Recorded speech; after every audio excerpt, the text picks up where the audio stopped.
Support for your public radio station comes from our members and from the Highlands at Pittsford, an independent and assisted living community affiliated with the University of Rochester, offering cottage and apartment homes, daily life enrichment activities, and care assistance as needed.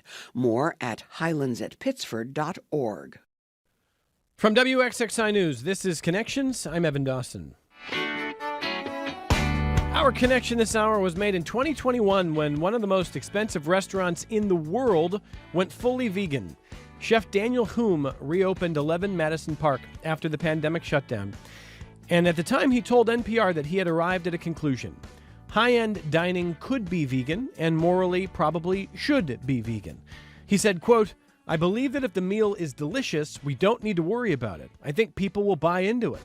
I think if we want to really push the envelope, this is the place where we have to do it." End quote. The results were mixed. Some diners stopped coming, rejecting the idea of a $300 tasting menu that contained no animal protein.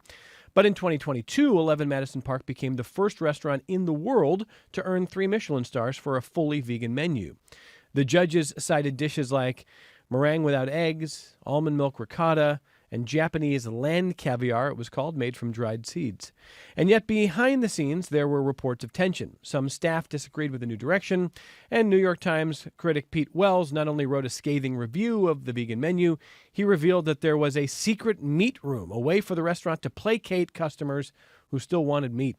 So it seemed clear early on that 11 Madison Park was unlikely to spark a vegan dining revolution, and maybe that's what the chef hoped to see, restaurants in every city in the country, ditching meat in favor of a creative vegan menu, and diners here in Rochester or Geneva or beyond, realizing that they never needed animal products in the first place.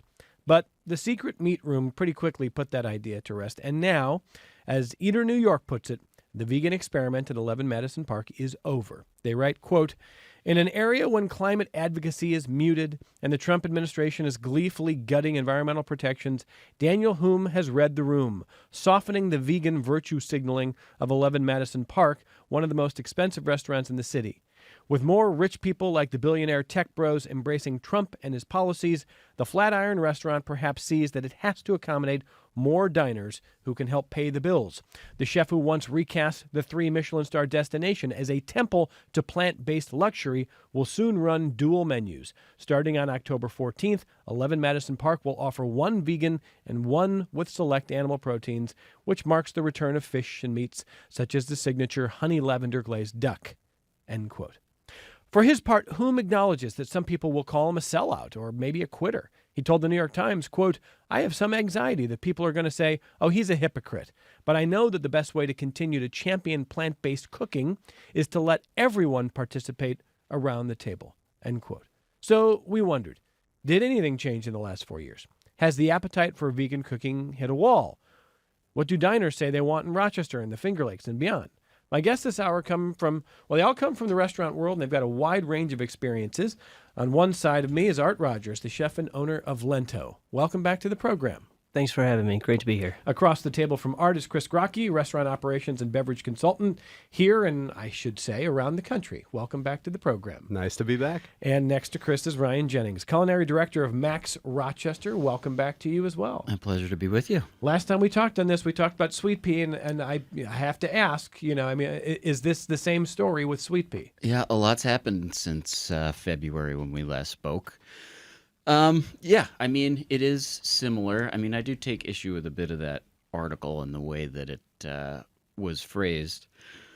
The fact that that restaurant is continuing to offer a completely plant-based selection, I think, continues to be revolutionary. And I ate there and had it and can say that, in my taste anyway, it is. But what we saw at Sweet Pea was a plateau.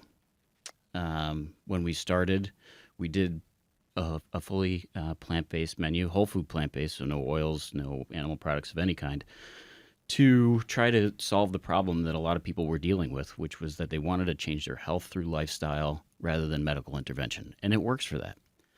But a lot of people couldn't get their entire household in it. And I think that speaks to what Chef Humm is describing there. That led us to an approach of meeting people where they are. Not everybody wants to be 100% plant-based. I myself was never 100% plant-based. Um, but, over time, we found that the only way the business was going to grow was if we were continually getting into new markets. And, after 7 years, we'd had a good run, but it wasn't financially viable for us to continue to make the investment in marketing and expansion. And then I also had a wonderful job offer to return to Max Rochester. So that's the story there. And to your point, though, about how you came to view it and maybe how Daniel Humm views it, I want to refer to what he told the New York Times about how he came to see having an only vegan menu. He said he came to see it as exclusionary. He said, quote, "While we had built something meaningful, we had also unintentionally kept people out. This is the opposite of what we believe hospitality to be." Do you agree with that?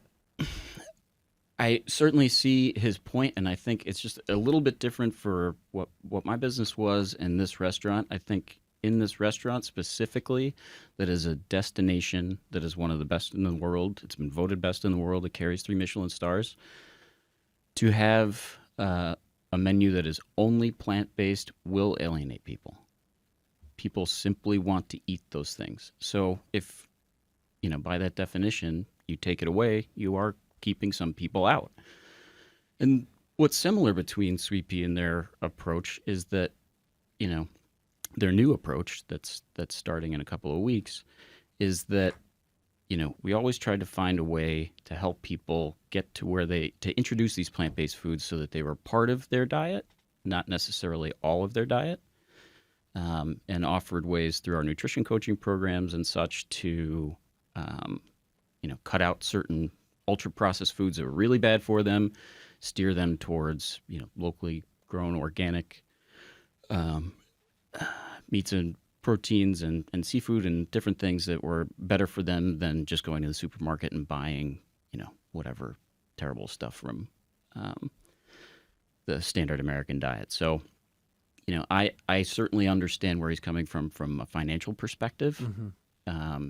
People who identify as vegan or plant-based, it's, less than 3% of the population. So just that number right there, you're saying 97% of people aren't going to want what we have.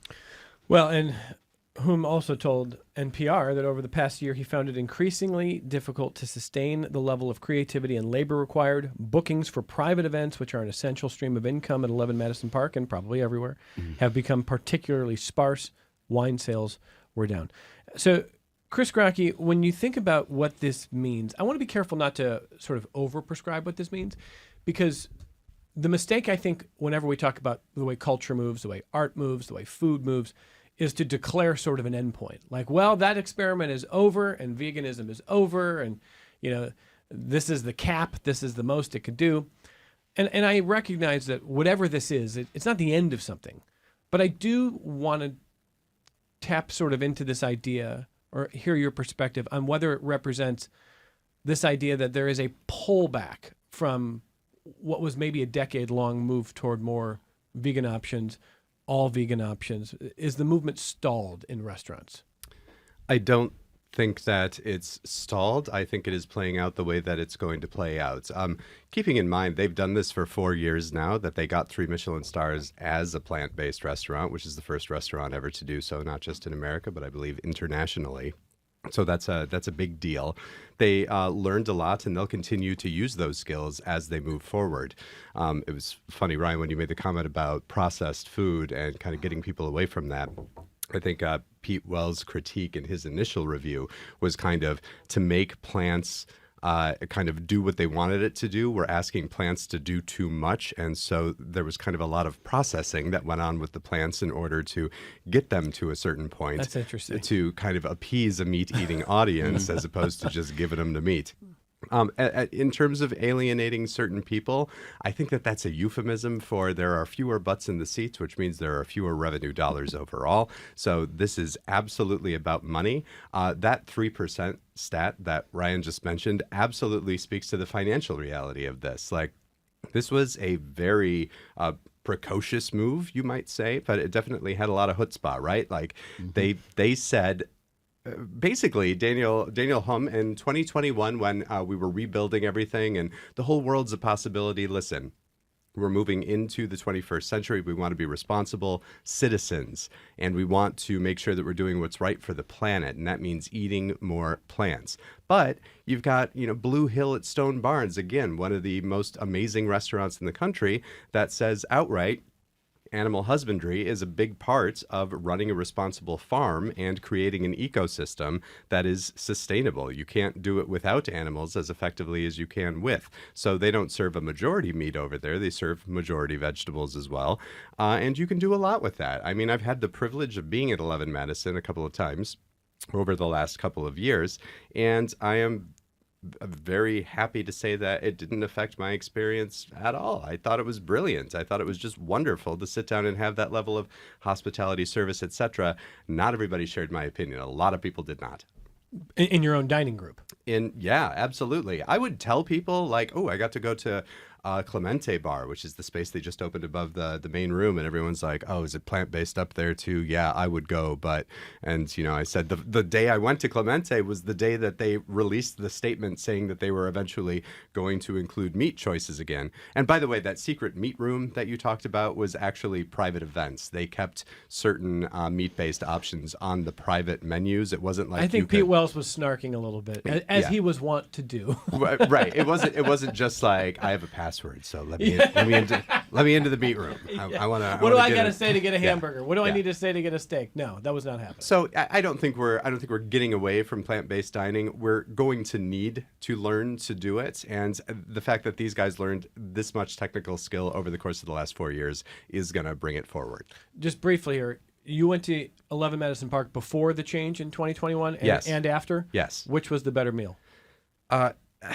Experience, I think, is the better word to use there, and I'm not using that to be kind of. I'm not trying to avoid your question. I think it's just when you go to 11 Madison Park, certainly the food is a huge part of it. I'm sitting with two chefs at the table who will tell you it is 90% of the game, but there's always all the other pieces, and I think that in terms of what 11 Madison delivers as a product, that's their warmth, their space, their hospitality, their history, their playful approach when it comes to so many things. Just kind of the young energy. They're attracting young talent from all over the world to come and do these things.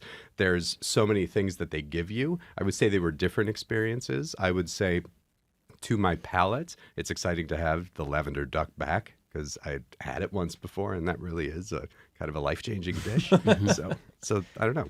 Okay, fair enough there. Now, Art Rogers, part of the conversations we've had over the last decade with you is how you plan a menu based on what you like to do as a chef, how creative you want to be, and knowing your clientele, knowing what they'll sort of give you room to do, but what they'll demand to be on the menu. Do you need to have a burger on the menu? Do you need to have a vegan option? And maybe 15 years ago, it was like a vegan option was kind of a veto option for some folks. Like, well, we need at least something. But it wasn't as maybe front and center as we've seen over the last decade. Do you see it shifting at all? Is your clientele demanding more or less when it comes to vegan options these days? Well, we always have a vegan option on, and we put a lot of time and thought into it. It's not just something boring like a lot of restaurants. We'll just sort of take components of other dishes and like toss onto a plate. We take our time and put something together and have that on there. There have been a few times recently, post-COVID, that I've taken steak off the menu, and we've had people leave the restaurant, not angrily, but I had my mind set on a steak, and I'm going to go find a steak somewhere else. People who booked a reservation and came all the way into the restaurant and then told you there's no steak, I'm leaving? Yes. It didn't happen often, but it happened. Okay.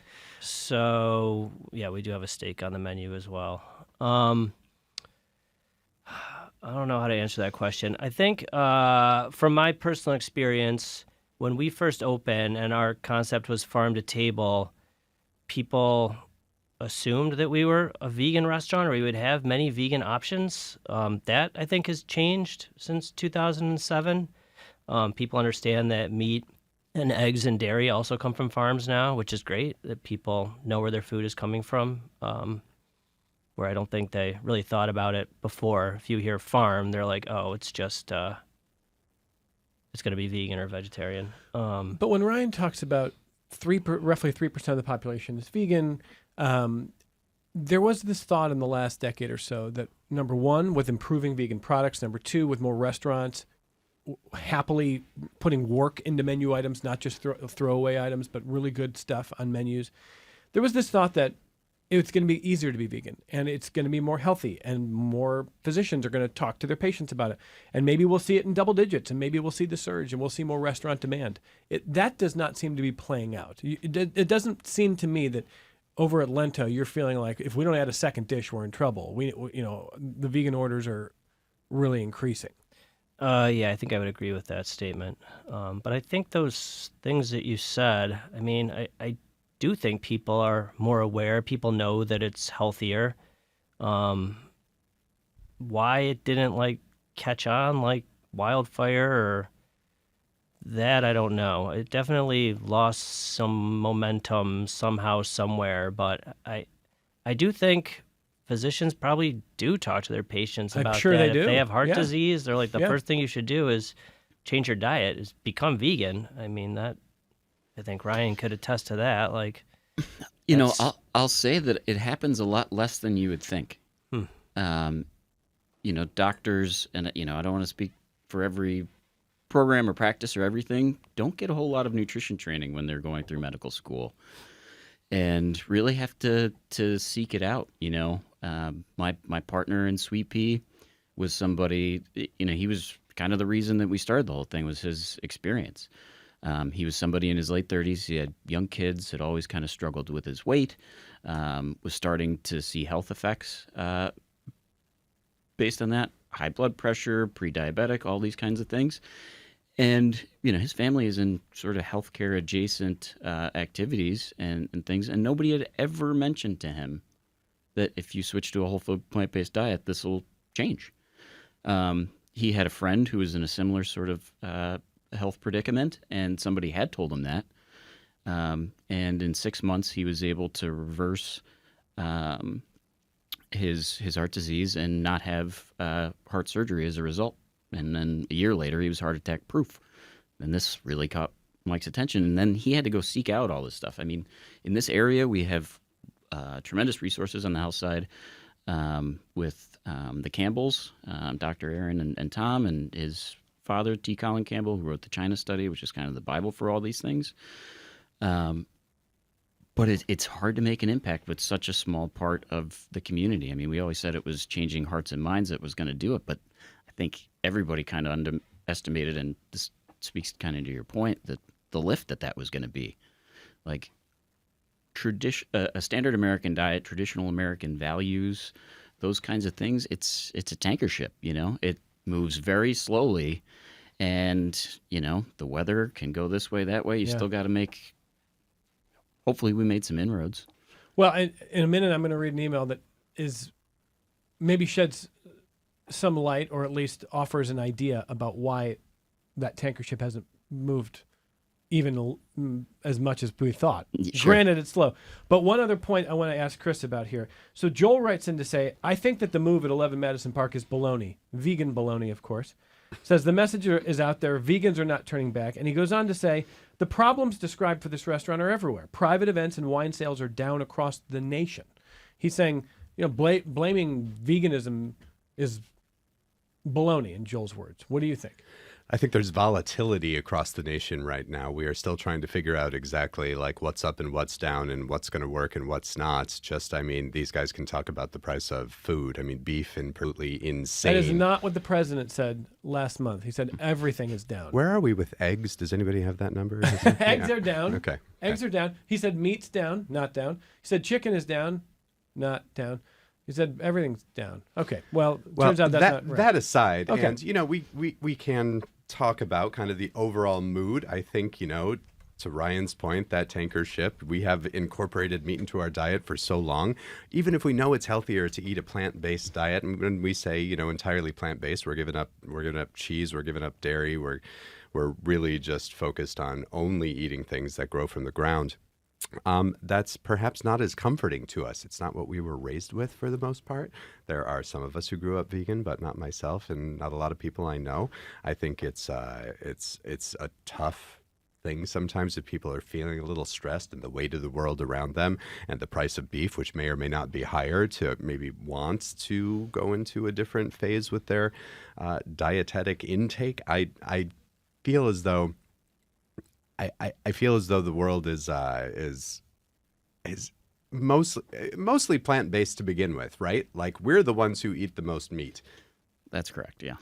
So the fact that, we're kind of still learning about all this and bringing it into our culture, I don't know that we're gonna move the ship very well right now. And I think where the president may have gotten confused is the prices at McDonald's haven't gone up, but I can assure you that the the price of beef tenderloin has doubled in the past 6 months. That's really rough, huh? I mean, that's We have a steakhouse. you're a steakhouse. Well, one of them. Hard yeah. times for a steakhouse. Yes and no. I mean, it depends on your clientele. We're very fortunate with Max Chop House that we have a robust group of regulars who come in and They still want the steak. they can absorb it. And some people Yeah. can, but the average everyday person, middle income, can't absorb it. Yeah, that's tough. A Well, 10% increase is difficult to deal with. yeah, Right. Imagine the margin- 100% increase that over a very short period of time is what we're talking about here. So shouldn't that push us more toward plants? It's not right now, so there's some interesting factors at play. and I don't mean to make this political, but when the president says the price of everything's down, I think people get confused or might buy into it. And Art, for you, are food prices continuing to be up? Are you experiencing meat prices up? Well, like I've said on this show before, because we buy all of our meat from small local farms, it's already like exorbitantly expensive. Anyone that shops at Brighton Farmers Market knows the prices of that meat, and you get what you pay for. But those prices have gone up, not crazily, but on a small scale. But I'm already paying so much for meat and eggs and dairy from the small local farms that the commodity market is kind of off my radar, to be honest with you. Gotcha. So 2 emails on this subject. Charles says the proudest moment of my life was watching the rhino at the Seneca Park Zoo with my niece. I told her he was eating lunch, and she said, "Grass isn't a lunch." Now, if you'll excuse me, I'm going to go make sure my bolt-action AR-10 will still shoot in the direction of the deer or bear I'm aiming at. That is from Charles. Okay, so Charles is celebrating the notion that plants are not just lunch, and I think the subtext there is eat meat. Okay. Deer Now, populations are way up, so we appreciate the effort. Yeah, and venison can be delicious. Absolutely. yeah, that's right. Charles, thank you. Rick says, Evan, the answer to this is simple. Everything is political now. How many diners at 11 Madison Park in the last 4 years were Trump voters? That's a very direct question. And it's really weird that we're at this time where we're sitting here talking about who would even go into a restaurant and what their politics are. But it's a fair question. So I don't know, Chris, do restaurants think about that? I mean, would 11 Madison Park, is that a fair question that Rick is asking? How many Trump voters were? I think it's fair to ask the question, to have the curiosity, and certainly if you're in the business, to be aware of those things.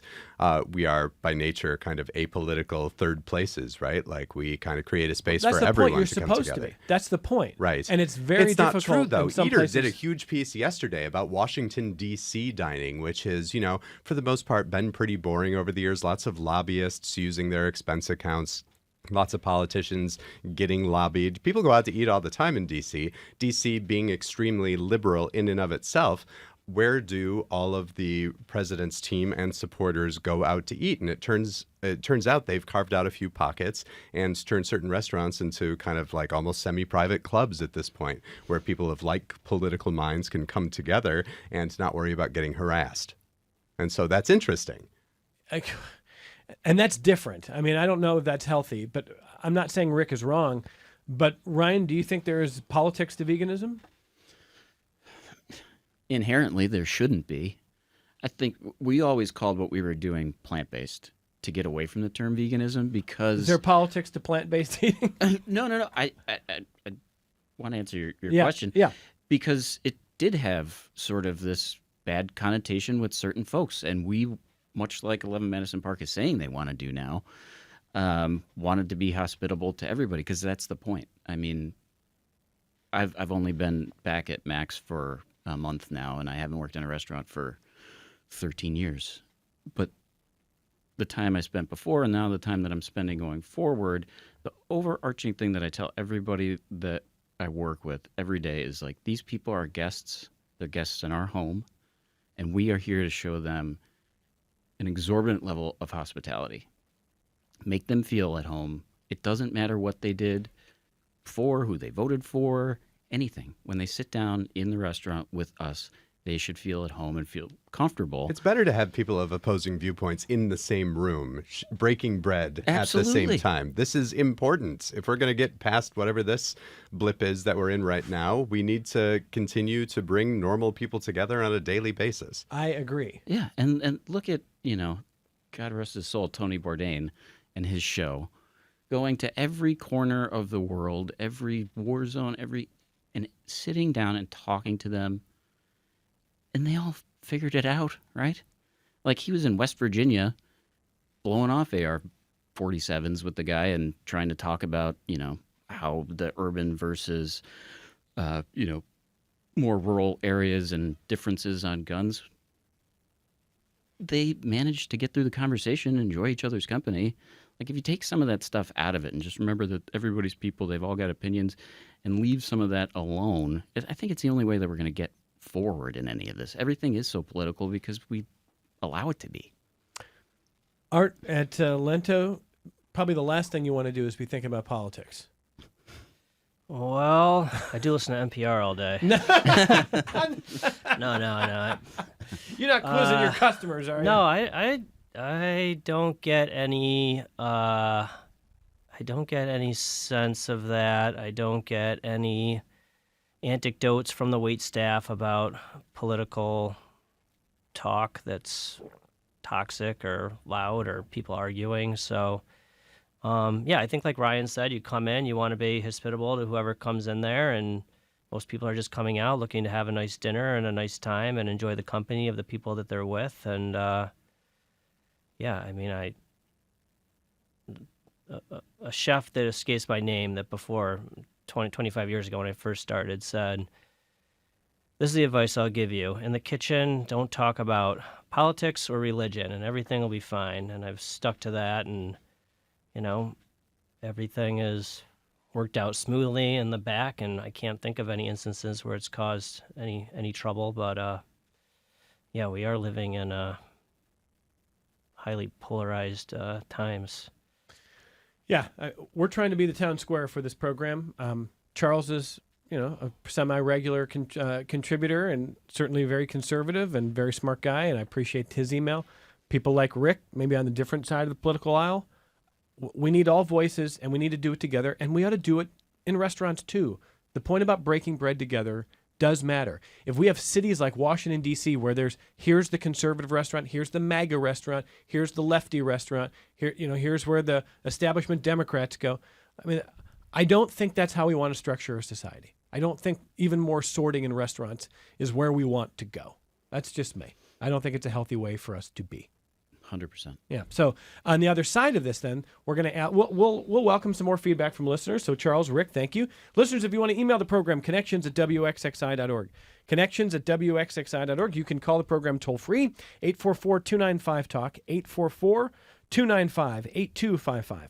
263-WXXI if you call from Rochester, 263-9994. We're on YouTube on the WXXI News YouTube channel. You can join the chat there. So a lot of ways to interact with us. I do want to hear either from vegans or people who prefer vegan menus, if it's gotten better in this town. I mean, certainly from 20 years ago, way better. 10 years ago, probably better. Is it at a plateau? I mean, what do you see when you go out? Do you see a lot of good options? Do you see places like Lento, Max, et cetera, really working hard to make sure that you're taken care of? Or do you feel like an afterthought? Do you feel like there's been a pullback in the last few years? Or do you think it's really strong? So I'd love to hear from you on that. And we'll do that on the other side of this break as we talk about where we are going next. This is not a static thing. I mean, restaurants culture is always moving. So I'm going to ask our three guests, where do they think we are going? And where do they think their clientele is going to take them? How do restaurants make sure that they are still really, really involved with making sure that vegans are well taken care of, even if a restaurant like 11 Madison Park decides we don't have enough clientele to make it fully vegan. So a lot of different places we're going to go on the other side of our only break of the hour. Support for your public radio station comes from our members and from Bond, Schoeneck and King, a multi-practice law firm in Rochester with offices across New York State, serving business, healthcare, and educational institutions. Online at bsk.com. This is Connections. I'm Evan Dawson. John writes in to say that it used to be that pasta and salad was all vegans could get, and he said it's become a lot more creative. He likes the fact that he feels like he can go out to eat just about anywhere and feel like he can order something as a vegan. And, I also heard Art Rogers of Lento say earlier this hour, I think, and making a fair point, that there are still some restaurants that have probably throwaway vegan menu items just to make sure someone is placated. John is saying pretty good, like it's pretty good as a vegan. There's a lot of better options. How much care do you put into your menu for vegans? I mean, there's always at least one dish that's vegan? Yeah, there's always at least one entree that's vegan, and we have menu meetings about twice a week, and we put as much effort and work into coming up with our vegan dish as we do any of our meat or seafood protein dishes as well. And what's on the menu right now? Oh boy, I knew you were going to ask me this. It's so we get a oyster mushrooms from Fungi Mushrooms at the Rochester Public Market. So a locally grown mushroom. It's an Asian marinade, extra virgin olive oil, and leek confit mashed potatoes, and some other vegetables that are escaping me, but okay. But yes, so a nice dish where the mushroom, I don't know how vegans will react to this, acts as like the center of the plate meat option, and has all the components as all the other dishes do. What do you mean how vegans are going to react? You're worried you're going to get yelled at? Yeah, by like describing the mushroom as meat. I don't know if that's faux pas or not, but I think no offense out there. Does that offend the vegans that you know, Ryan? They're not returning my calls right now. No, I'm kidding. No, I don't think. If they're offended, then maybe they should go back to this whole idea of like everybody needs to take a step back. Everybody needs to take a step back. Now, what about you with the Max menus? How much are you thinking about veganism? Quite a lot, actually. I mentioned the price of beef, and obviously we have a steakhouse, and that's probably not going to offer a whole lot in the way of vegan because that's not what the clientele wants. And, the first thing is taking care of them and giving them what they want. But certainly at Eastman Place, we are looking at revamping the menu, adding more vegetable dishes, more small plates. We just went through a beautiful renovation and reopened in time for Jazz Fest, and it's the 25th anniversary of the restaurant. So we're going to be, looking at the next 25 years and what does that look like for, what's become an institution in fine dining in the area. And a big part of that is vegetables and all the other things as well. Chris, you've been involved in more restaurants locally and regionally than I can count. You've consulted in California, New York, wine lists, menus. If someone is one of your clients now and says, are we pulling back from this? Am I wasting my time? How do I know what the clientele wants and how do we do it well? I mean, what's the process you would take someone through to make sure that they are meeting the moment for their clients? This is an economic question first. How are we going to pay the bills if we do this? I think one of the lessons that we learned from 11 Madison Park is that ideology is expensive. If you want to kind of jump into something and make that the flag that you're carrying and say, let the rest of it be damned, we're gonna bring everybody over to this side. You are taking a big swing, and we have attest to that. Right, and it's the right swing. People should be doing this. It is right. I mean, we talked about how conservative / traditional diners approach things. What about the highly ideological people that only eat plants? And when we use the word vegan, this is the way it's been poisoned, right? Because it's like, oh no, a vegan, they're going to lecture me. They're going to come and tell me that I'm living my life wrong because I'm not being responsible for X, Y, and Z reasons. There are those conversations to be had, but fundamentally, I think that this is a financial and economic decision that you have to make. Are you in a place that will service a large vegan population? If so, make that your entire concept. If you are not in a place where you can do that, cast the seed upon infertile soil and you will not live. That's kind of the way that I used a plant-based metaphor there. I heard that. So that's really the first question here. I mean, getting past any of, I think this is cool, like, how do we make this work financially? And we have now seen that a restaurant that is resourced more than almost any restaurant in the world needed to say, okay, 4 years was enough for us. We're gonna find a way to reintegrate more people, get more butts in the chairs. All right, before I go to the phones, though, to follow the point that I think Ryan made earlier, everything you just said is obviously correct, but It usually is. they did. Don't do that. But 11 Madison Park did not entirely jettison the vegan menu. They are keeping it as an option. Do you see that as at least, I don't want to say a win for veganism, but it's an interesting choice. It's clearly, they still feel there's value there. It is a win for veganism. The fact that 4 years of this has gone on is a win for veganism, and I am wrong a lot. And so I feel very comfortable on that point, though, that this has brought this conversation forward in a way that it would not have been brought forward otherwise. That Pete Wells review that was nasty. I feel like we talk about Pete Wells reviews Too a lot. much, but Yeah. anyway, yeah. It brought this into conversation in a way that it would not have otherwise been brought into kind of the forefront of daily discussion for a while, right? And I think the problem right now is they've been doing it for 4 years. It's not generating conversation anymore, and it's not generating enough income.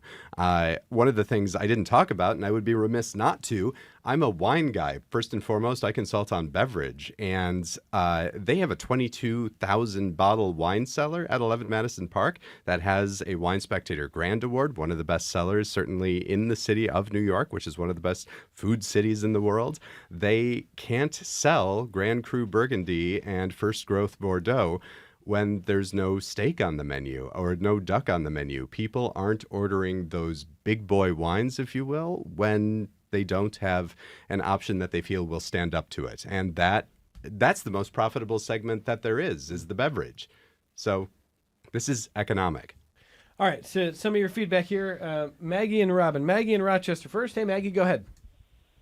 Hey, good afternoon. I was a customer of Sweet Pea, and the food was delicious, and I miss Ryan, but thank you. And my husband heard a show on Connections about Whole Foods plant-based, was all excited about it.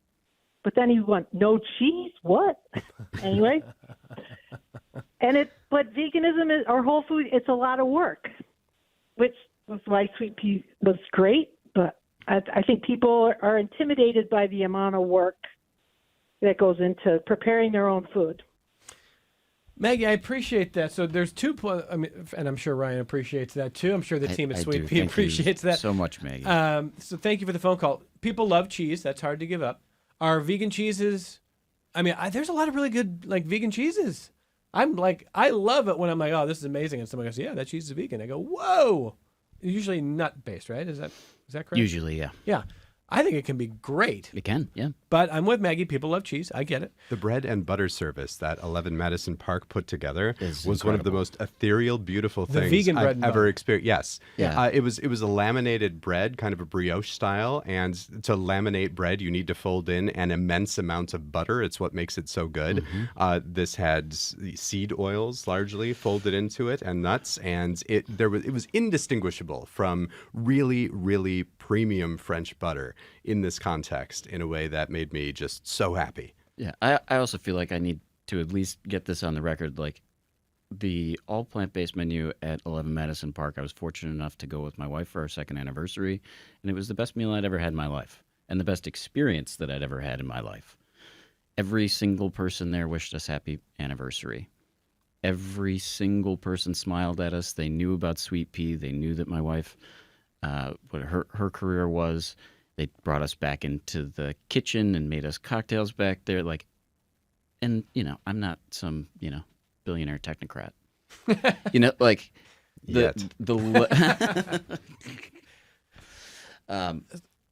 Would you go back and order that same menu if you had meat choices? I very well might. Yeah. I mean, and to speak to the wine thing, which you know much more about than I do, they were pairing crazy big boy wines because we got the big baller wine pairing with these purely plant-based dishes and things that you just wouldn't like, asparagus and Barolo. But it was incredible the way that they masterfully switched course and did this new thing. I think that's one of the most important things about fine dining is it takes things a little bit further, and that's so that everybody else behind it can get better. And this, call it an experiment, call it ideological, call it anything, but like the value that this time, these past 4 years in 11 Madison Park did for gastronomy, I don't think can really be measured yet. Yeah, it's an interesting point. Maggie, thank you. Oh, and the last thing briefly, and then we'll take Robin's call. Maggie says there's still this idea, and maybe it's a reality, that living a vegan lifestyle is just more food prep. It takes more time. Art, do you think your vegan dishes take more effort, more time? Not for me, but I think for a home cook, she's right. It does take a lot more work, and unfortunately, most Americans do not know how to cook. I think that is something we should be teaching our kids in elementary school, middle school, high school. We would all benefit from knowing how to just cook. I'm not talking about like Lento style cooking, just like basic cooking, how to cook rice, how to cook a chicken breast. I think that her point is valid. To cook vegan for yourself is more challenging than cooking proteins, in my opinion, to make it really tasty and worthwhile. So You agree with that, Ryan? I do. I mean, it takes 5 minutes to grill a steak. It takes longer to compose different grains and these vegetables and this sauce and this topping and all that different stuff. Yeah, I mean, it was the reason we thought Sweet Pea would succeed is because we were taking all the work out of it for somebody who wanted to. Okay. Maggie, great stuff. Thank you very much. Robin in Bristol next. Hey, Robin, go ahead. Hi. So I have been vegetarian for over 30 years, leaning more and more over the years into being vegan, incorporating a lot more plant-based dairy. My husband is a meat eater, has been from the get-go, although not at home, obviously, because I don't cook meat at home, and he's very happy with everything I cook. I find actually it may take a little bit longer, but there are many, many pretty simple, pretty quick vegetarian vegan dishes that you can make within a pretty short amount of time, like a half hour, 40 minutes. But I will say that our favorite restaurant, very favorite restaurant, hands down for my husband as well, is Red Fern, which is recently voted Rochester's #1 vegan restaurant. And he is very happy not incorporating meat into his diet on a regular basis, but he does still eat meat. One of the things, though, that I haven't heard you touch base on an awful lot, in my book club right now, I am reading a book called The Bold Return to Give a Damn by Will Harris, who's a Georgian farmer. And basically talking, and I'm only halfway through the book, but it's more or less talking about the factory farms now, and how farming is done in USDA farms, and what we're getting in our diet, and what we're eating, what we're doing to the environment with this type of farming, and really how animals are being treated overall, health-wise and humanely, or not so humanely. And I think that's something that there's many reasons why I became vegetarian, but number one, I am a huge animal lover. But I also know I live in a meat-eating world. I live with a meat-eating husband. I think a lot of it has to do with how are animals being treated and raised, and what are we eating, and what are we getting in our taking in our bodies, and what are we doing to the environment while we are raising meat? So I think that should always be a consideration. And I'm happy when I go into a restaurant that's a meat-eating restaurant, but at least I have some options. Yeah. Because I think that leaving that door open gives people an opportunity, not only for obviously the people that don't eat meat, but gives people an opportunity to try more. And anytime anyone has ever come over to my house, they've been surprised, pleasantly surprised, the meat eaters, and very happy to eat a meatless meal. I think I'm a pretty good cook, and so I think a lot of it has to do with giving people a chance to try and helping people to understand how meat is being raised now, these factory farms, and what is it doing? What are we taking in our bodies, and what are we doing to the animals? What are we doing to the environment? So Robin, I just wanted to throw that Yeah, out. thank you. A lot of great stuff. In fact, it dovetails with a couple of emails that I'm going to read before I kick it over to our guests here. First of all, Robin says she just wants good options. She'll go to meat-eating restaurants. Alex emails to say the same thing. Says, I don't consider myself vegetarian or vegan, but will pick these options more often than not. I've seen way more vegan options as bar fare in the past few years. Feels way more approachable than the vegan cuisine of my youth. That's from Alex. Good to hear there. But Mary, on the point about factory farms and where you draw lines, Mary writes in to say, I think Art earlier was making a point that the divide is fuzzier than just vegan or meat. Healthier meats, which are farm-raised or free-range or local, pescatarian options, vegetarian, etc., over processed, pharmaceutical-fed, factory-fed, 1950s type meat. So Mary is saying, yes, there's vegan and non-vegan, but even within the non-vegan, there are a lot of different layers of healthy, of good for the person, good for the environment, good for the animals. You think that's a fair characterization, Art? Yeah, I mean, that's why I opened Lento, was because of what she was describing. I don't want to serve any of that factory farmed meat. And like Daniel Humm, I'm not trying to compare myself to Daniel Humm, but I, have an ethos, and I stuck to it as well. And after 18 years, I haven't budged from it because I really do care about these things. And I don't think we should be eating that. Everything she said was spot on. We should be avoiding that. And that means that meat, it would be a lot more expensive. And I think that's another thing. Right now, meat, I mean, we were talking about how the prices are going up, but in the grand scheme of things, meat in this country is way too cheap, and it should be flip-flopped because produce is expensive for people on a budget, and if you're looking for the most bang for your buck calories-wise, you're going to buy ground beef or some such thing like that. You're not going to compare yourself to Daniel Humm. That's fine. Who's the only James Beard nominated chef from Rochester? I don't know. It's you. Oh. It's you. So I just want to point that out. And thank you there, Robin. Earl in West Irondequoit says there are a lot of myths about wine pairing. For that crowd, a good Pinot Noir with salmon is a perfect pairing.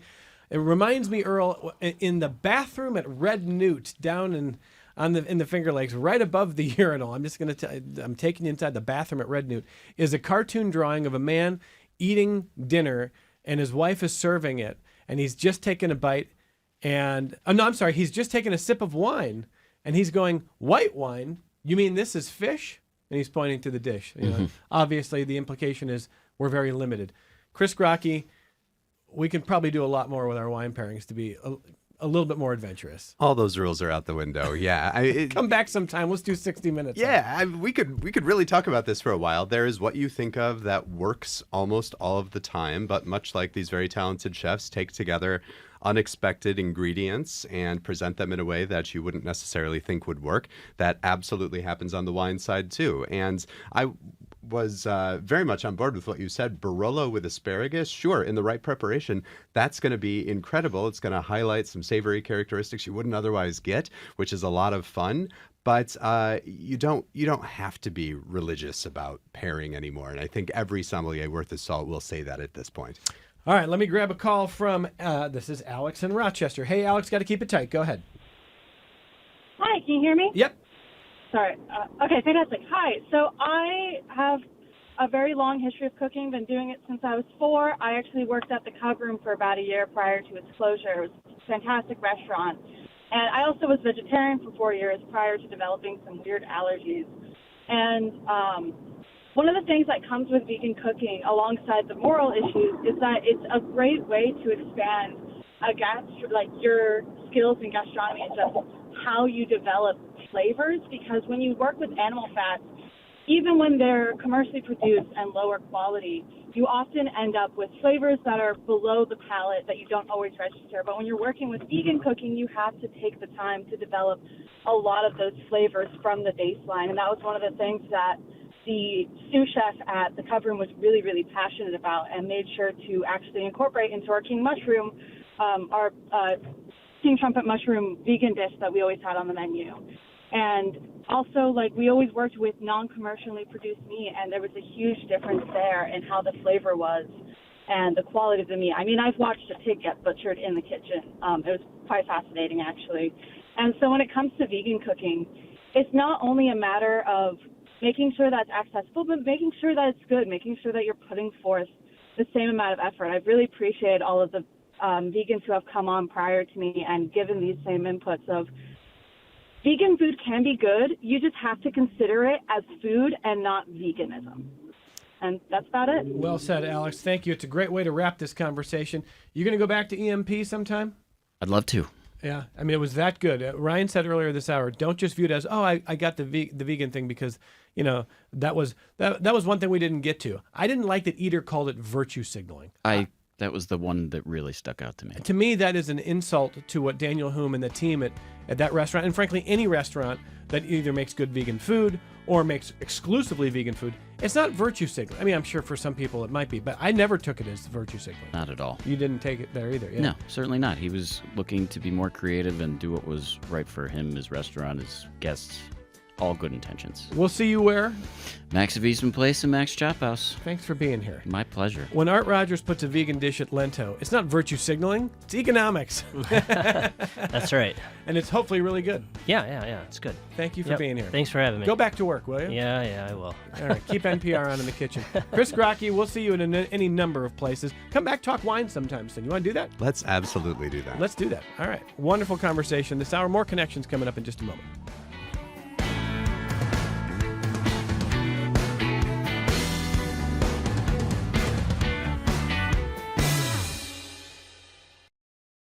This program is a production of WXXI Public Radio. The views expressed do not necessarily represent those of this station, its staff, management, or underwriters. The broadcast is meant for the private use of our audience. Any rebroadcast or use in another medium without expressed written consent of WXXI is strictly prohibited. Connections with Evan Dawson is available as a podcast. Just click on the Connections link at WXXInews.org.